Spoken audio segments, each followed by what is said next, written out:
welcome to HOA Fight Club. I'm Raylene Schifano. I am making these videos to educate consumers so that they know prior to purchasing into a condo association or an HOA, they know the laws are not on their side.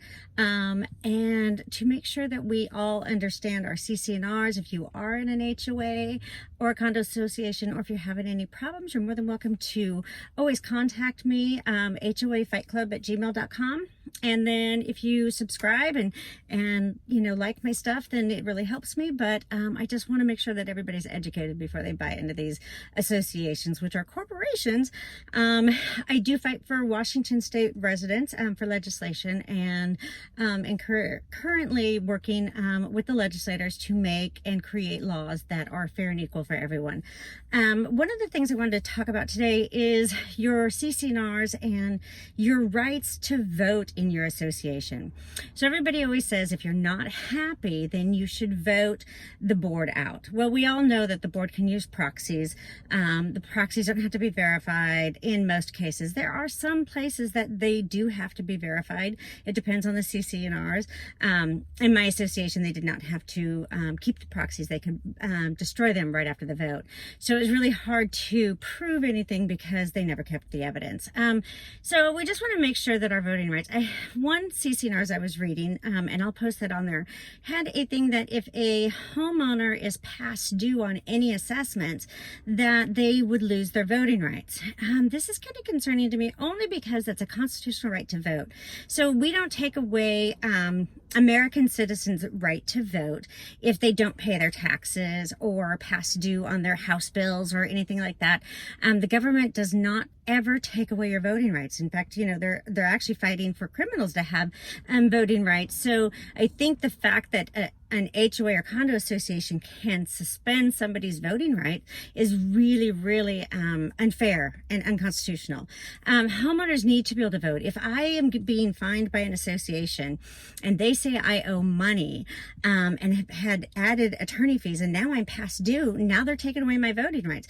Well, there was no due process even offered to make sure that my voting rights were used and that all my rights were still there. So if the homeowners association is treated as a municipality, then they should have all the laws that go along with that. They should not be able to suspend homeowners' rights at all. Like I said, we just don't. It's just so wrong. I mean, you don't suspend people's rights, and I don't think that developers should be writing laws for the citizens of the United States. Developers only write laws that are beneficial to them. That's not really beneficial to the association or the homeowners, because if there's a rogue board or a bad board, they can really hurt the association financially. There is no proof that HOA and condo associations increase your property value, especially if a rogue board's there. I mean, the condo association that I lived in, the property values they dropped drastically because of what the board was doing. My property value dropped, huge. I mean, for a couple $100,000 because of what the board had done. So you want to make sure that your rights are not taken away. So if you're going to buy into a condo association or an HOA, which I really advise you not to do, that would always be my first advice, is never buy into an HOA or condo association. And if you live in one, I would sell as soon as I could, because the amount of financial debt that you can incur with a HOA or condo association is huge. One thing that people don't think about is when you move into those associations, they can charge a special assessment. Well, special assessments aren't always low. I've seen special assessments for $50,000, $60,000 to the homeowners. So if there's a special assessment added to your account and it's $60,000 and you have to pay that amount, what if it's due in 30 days? Who can afford to do that? Even if you had insurance and there's owner special assessment insurance that might say you had $50,000, you're still going to have $10,000 due. And if you can't pay that in 30 days, that association has taken away your voting rights because you didn't pay that assessment, and that is legal under those CC&Rs. I really beg for our legislators to listen that is not a constitutional act. Why we would want to allow that to happen in any corporation, I just firmly believe that this would not happen in places of other types of corporations. And, you know, these are not supposed to be secret associations. They're supposed to be transparent. We're all supposed to be equal owners. We're all supposed to have a say. But if you take away our voting rights, we don't have a say at all. In Washington State, the vote to approve a budget, they don't need any vote from the homeowners at all to approve a budget, but they need 51% of the actual membership to deny a budget. That's another unconstitutional act. We, the people, should be voting on the taxes in our homeowners association that the board is putting onto us, because there should be evidence that that money is needed, that money and why it's being spent. And we as homeowners should be voting on how that money is being spent. The rogue boards that are out there, and I have seen it. I've seen what this board did for 20 years. I've read every minute of what they did and how they did it. And it's just so wrong what they're doing when they take away your rights. At least my rights were not violated. My board could not take away any of my rights. I did see that they took away a homeowner's right to the pool, which was totally wrong. They couldn't do it. It wasn't in the CC&Rs, and it isn't in the law. So now some laws do have that in there, that they can take away your voting rights. So again, I ask our legislators to really look at this, really understand that an HOA assessment is a tax. Then if they add special assessments, that is a bonus tax that they add onto the homeowners. So we have to pay that in 30 days.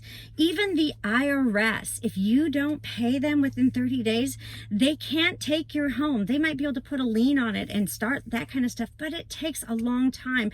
And I still don't lose my voting rights. I don't lose my voting rights in any of those situations except for an HOA and condo association.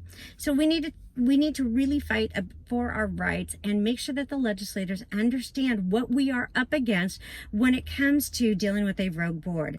I hope that there are good boards out there that wouldn't do this to people. I know there are. I'm sure there's, not everybody's bad, but every HOA condo association is always one vote away from a rogue board.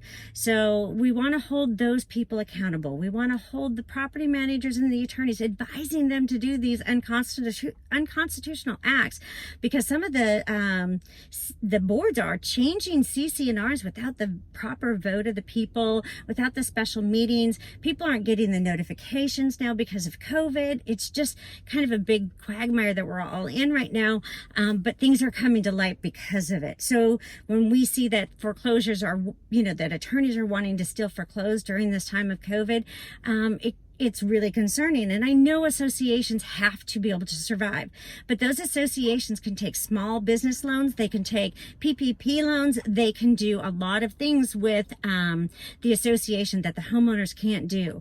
They should have, pandemic insurance.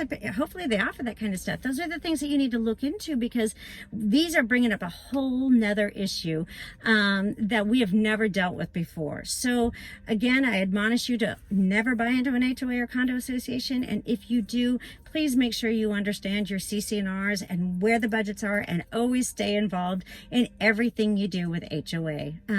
Go to the meetings. I know it takes a lot of time, but it's much. I would much rather have the knowledge and knowing that my money is being spent in the proper place than to be sitting on the sidelines having a board bleed me dry. And I am watching homeowners in Florida that are being bled dry for every penny they have with special assessments every 2 to 3 months. So if you think it can't happen, it can. And we need to protect our rights to vote in everything. All right, I'll see you on the next one.